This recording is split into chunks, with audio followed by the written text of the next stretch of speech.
Hey, my friends. Here we are once again with another episode of your podcast. It's a pleasure for me to be here with you, sharing these intriguing topics from this environment. And as you can see, there's always something new to tell. Sorry for not releasing it as soon as I got the information, but you already know that here we try to confirm everything we are told before we release the information. And also, we already had other episodes planned that we were going to release. For example, I have the episode about the chore, which I recorded a while ago. But with all of this, I haven't been able to upload them. Remember, whenever important events like this happen, we first need to investigate and ensure that the information is real. And time pass until we have everything ready. The same thing happened this time. Well, I have to tell you, the day before this video is scheduled to be released, it is August 15th, and it was Mr. IAG's birthday. This also marks 8 years since the mishap he and his brother faced in the beautiful port of Vallarta. My intention was to release an episode on that topic, but as you, my dear audience, requested, you already know what today's episode is about. So I hope you enjoy it. Today I bring you an episode about the events that just occurred on Thursday, July 25th. First of all, I'm sorry because I always try to research and verify facts so I don't show you false information or anything. Destato that you may see on many other channels that are only dedicated to spreading lies. Here we want to show the reality, what really happens. But today, well, this issue is grabbing all the spotlight, since obviously it is something historic in the Ocran and undoubtedly the event of the century. And since you guys are asking me a lot, I'll try to give you my opinion and also tell you what I could investigate with my sources. There's a flood of information with many hypotheses and theories about what happened. Everyone is speculating. No one wants to be left behind, so everyone starts saying a bunch of nonsense. Information in these cases takes time to come out, and it's released little by little and only flow in close circles. That's why I take my time with the episodes, so I don't tell you things that aren't true. Because there is no point in being the first to say something only for it to turn out to be a lie. You end up looking worse. And that's not my style. So I'd rather avoid being like those crazies who have channels and talk just to talk without knowing anything about how this is. I also want to make a clarification because I know many of you follow the Instagram account Beneficios ZG.We. And he posted on his stories that I told him to post something saying that both sides were recruiting people. That is 100% false. I never told him any of that. I like things to be clear and as they are. If I say something, I stand by it. But those messages weren't from my account. Someone used the podcast's logo and pretended to be me. But well, so now let's analyze the events and everything that has happened, so you understand the context of these unprecedented events. Thursday, July 25th, year 2024. Joaquin Guzman Lopez and Ismael Zambada Garcia arrived in a private plane, King Air 200, a twin-engine turboprop to Santa Teresa Airport, very close to the city of El Paso, Texas. Coming from a city in northern Mexico. Here's a video of the plane arriving.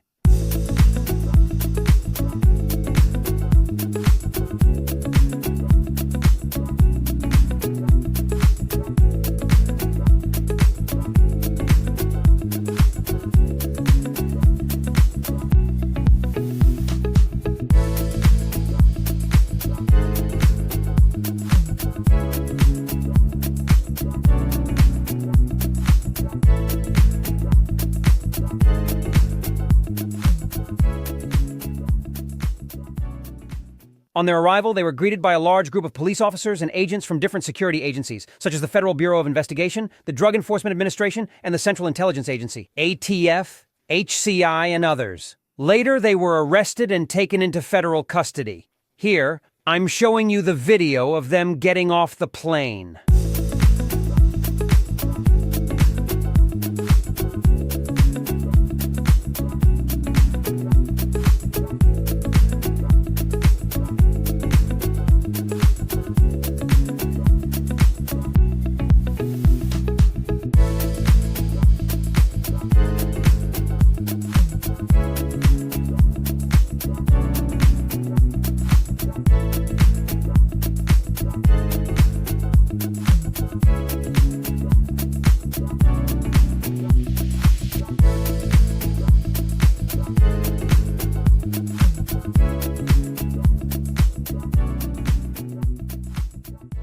Now listen to me carefully. In cases like this, they usually never tell the truth, just as it was officially. But the reality always leaks out unofficially. Now, I'm going to tell you everything that's been said about this incident.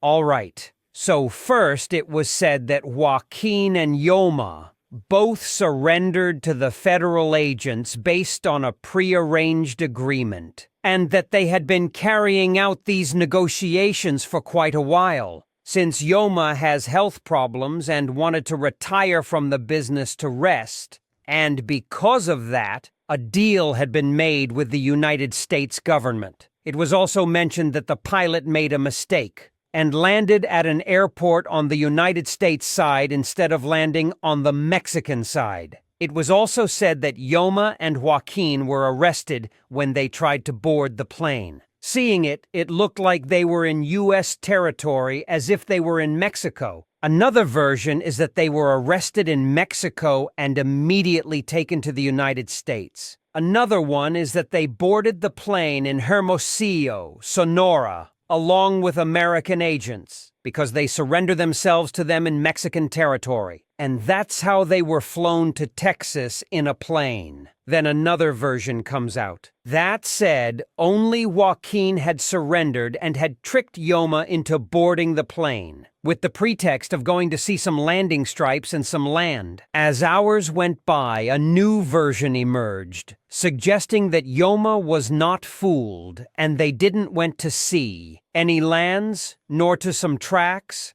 but that Joaquin, after a long time of negotiations with the American agencies, he made a deal to surrender, and that he summoned the Yoma to a meeting where he captured, tied him up, and put him on the plane to take him to the United States. This version did not come from the government, but from Yoma's lawyer, and that is very important, so don't forget it. And well, folks, up until today, as I'm making this episode, that's what's been said about this plot. Those are the versions that have circulated. Every YouTuber, every journalist has their version. And they all claim to have a source in the United States government. In the end, there are just too many versions being said. Here, the only common denominator in most of them is that Joaquin, also known as El Güero or Kikín, turned himself in. All right, friends. I want to share my thoughts on the first thing that came to mind the day this news emerged. This agreement granted them immunity in exchange for providing information about rival cartels and other Ocran actors, which included snitching on people and cargo. Because the Yoma can't be without his ranch. He is a man who is terrified of being locked up. And I don't think he would want to spend the rest of his days and his old age behind bars. That seems unbelievable to me, but hey, he is the top head of Ocran in Mexico. And just because he's not out there showing off his power doesn't mean he's less powerful than others. On the contrary, as I was telling you, he is all about negotiations. But in the end, he was the crown jewel for the United States. Neither the Chapitos nor Chomen were as valuable as Yoma in this context, of how valuable he was for the United States government, since they about his connections, his relationships with the highest levels of government for so many decades, and that made him the most valuable asset. Now, let's move on to the reason why the Chapitos took this action. As you already know, the four brothers are accused in various courts in the United States, but let's focus on Joaquin. He has at least two accusations, one in the District of Columbia and another in the District of Illinois. It should not be surprising to learn that the leaders of the organizations have communication or dealings with the United States government. Like I told you, since 2001, Pocha and Yoma were doing it. Through those negotiations, it was that Vicentillo tried to arrange his surrender to the United States in 2009. And that's why he met with U.S. agents in Mexico City, but things didn't went well for him. Since he was detained, in 2013 and 2014, the four Chapitos, Mini, and the Licenciado, they had negotiations with the U.S. government also to arrange a surrender. Emma also communicated with those people. After 2019, the four Chapitos had communication with U.S. agents, always looking for deals and negotiations to try to get more protection. Sometimes you reach agreements, sometimes you don't. It's this. After Ovidio's arrest in 2023, Joaquin approached the United States government. He always had it in mind to surrender. He didn't want to live hidden because that's just not his style. Then, with Ovidio's extradition, the outlook became clearer for Joaquin. And he already knew what needed to be done. I'm talking about turning himself in. It was just a matter of coming up with a good plan, with a strategy to achieve the maximum benefit for everyone. All right, they made a whole plan worthy of tactical geniuses and master strategists, because obviously this wasn't planned overnight. It took some time to set up the whole scenario, to know based on the negotiations which currency was the most valuable. Take full advantage of all the action to get the maximum benefit in every aspect. Well, since they had the target already, defined as the one getting much more benefit from the U.S. government. In this case, Mr. Yoma. And watch out, I don't mean to say that from the beginning they negotiated taking him tied up to the U.S. No. But if the government tells you who is their top target, the one they would most like to have, well, obviously with that, you know who you need to go to. So the next step is to come up with a plan. Imagine that. The only person who was in their way, well, kind of was in their way, to consolidate their empire was Yoma, because practically El Yoma gave in to almost everything the Chapitos asked for, just to avoid a confrontation with them. So as they say, killing two birds with one stone, but this time, not just two birds, but the whole flock. And it also looks good to the U.S. government, giving more leverage when it comes to sentencing decisions. And they end up with practically all the power in Sinaloa, as they won't have the counterweight that the Yoma posed to them. And besides, they stay on good terms with the state government of Sinaloa. All right, now let's talk about what my friends in Culiacan told me. Regarding the meeting. In politics, as in Ocran, there are always rivalries and problems. In this case, the governor of Sinaloa had a deep-rooted problem with Mr. Hector Melesio Quen, and that was causing many conflicts. So the only way to solve them, as it always happens in Sinaloa, is backing things up with the Yoma, so that he can be the mediator and the way to solve the problem. And this was exactly the keystone that made it possible for events to unfold. Because like this, if there are politicians involved, those who know the Yoma know that he is very accommodating with them. So, if the meeting was set by the Chapitos somewhere they had full control, but there were politicians involved, then Yoma would attend. Because if not, most likely that meeting would have taken place on Yoma's territory. Imagine all that area, from UDO to Culiacancito and even El Tamarindo, the Chapitos have filled with offices. So basically the Yoma's people couldn't do anything there anymore. But now let's go into what the meeting was like. It went like this. A meeting was scheduled. Joaquin was going to be there, also. The prof, as Yoma commonly referred to Quen Ojeda, would be there. And supposedly someone from Governor Rochamoya's side as well, to fix the problems they had between the governor and Quen. But the reality... It was said that meeting was to resolve problems for the Chapitos in the United States. A person who was just outside Huertos del Pedregal area. He told me he didn't know exactly which runway they took him to, but he did said. There are two possible runways where that plane could have taken off. One is in the Berlin field. Here are the coordinates. Because he saw that Joaquin left Huertos del Pedregal heading towards Culiacancito, where the Campo Berlin airstrip is located, but also, it could have been heading towards El Dorado, as another source tells me, that from Huertos del Pedregal, from there, he took the road to El Dorado to reach the runway. I'm going to show you the coordinates, and they confirm that the plane took off from there. Here it goes, and this is confirmed. At 200%, it was said that plane had been seen in previous days on that runway near Dorado, that plane and another one similar but white and blue, and that it was also a King Air plane. So there were two King Air planes on that runway. Another source told me that this plane, which I'm going to show you a picture of so you can see it, was one of the things that the Chapitos stole from the Valenzuelas. You remember, right? Gabriel and Jorge Valenzuela. What I can confirm is that the plane never departed from Sonora. It took off from the outskirts of Culiacan, from one of the Chapitos airstrips, and that I can confirm for you. Everything that was initially going around, that they left in a Cessna and even gave the pilot's name, that was all a mistake. Why? Because they saw the flight plan of a plane that flew at approximately the same time as Joaquin's, and that plane departed from Hermosillo.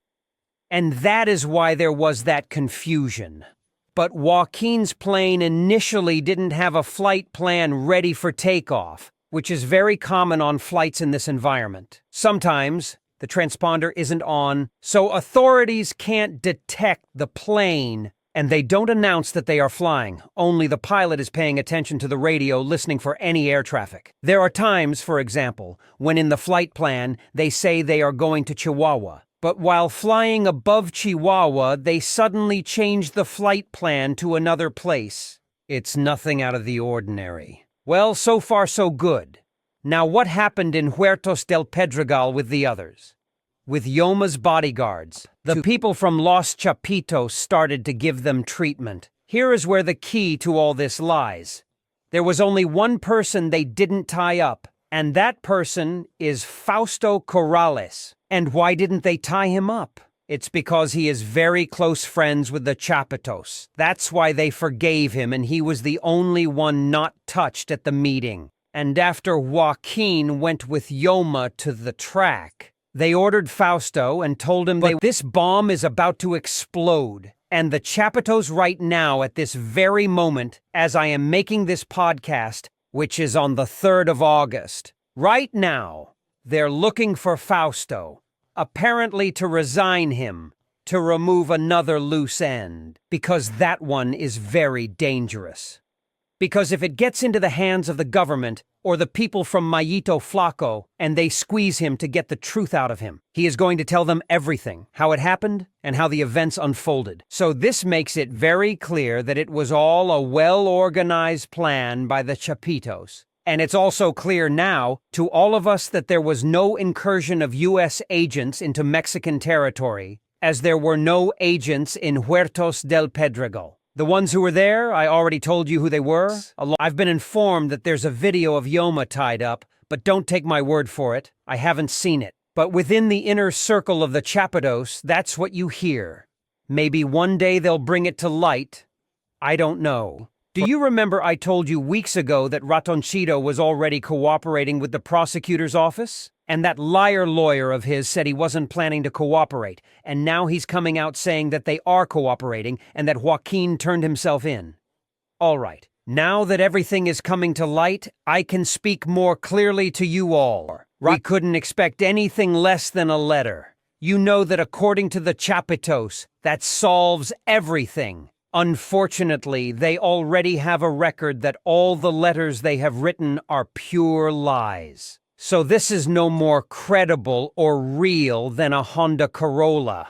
Now I'm going to explain why this war of statements and why the lawyer of Los Chapitos emphasizes a lot in this case, making clear that the governments didn't have a part in this, both Mexico and the United States. And for those who still don't understand how the boss ruled without his army of bodyguards as everyone imagines and sees in fictional TV series, I already told you in a previous episode, you have no idea how the cartels operate. They assume a lot of things because they watch series or listen to corridos and also watch videos made by propaganda organizations where 30, 50, or 200 people come out well-equipped. And you think that's how they actually live, but no. Remember, everyone has their own style, and Yoma's style was to be alone. Several years ago, like in 2017, Yoma was also involved. He was with 1 or 2 trucks, just trusting Yoma, preparing him, setting him up, gaining his confidence, what is known as a decoy operation.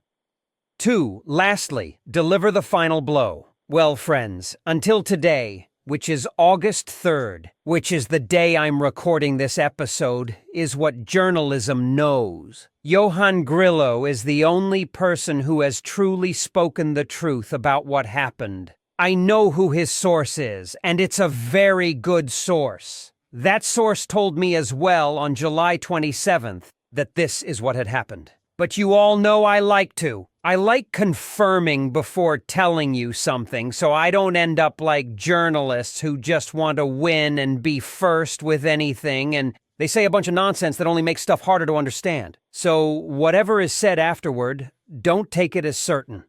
I've already told you the reality of what truly happened. And I'm sorry for all those folks who don't believe that Yoma could have been kidnapped. No one is untouchable, and everyone has a weak point. And when there's betrayal involved, it's inevitable that things happen. Well, because of all this, you know, there's quite a stir with talks about conflicts and much more. But I think that's enough for today. In the next episode, I'll tell you more of everything that has been happening as a result of this event. The things people say, the things you see, the things you don't see. I'll also explain why a conflict didn't erupt because of what happened. And also, what my friends in Culiacan tell me. I'll cover all that in the next episode about this matter, and I'll tell you other interesting stories related to this event. It's going to be really good. So you can't miss it because, as I said, it's going to be really good. Also, dear audience, remember I mentioned wanting to do a Q&A episode. Please write all your questions in the comments so we can start this new dynamic, and I'll answer them little by little as we progress.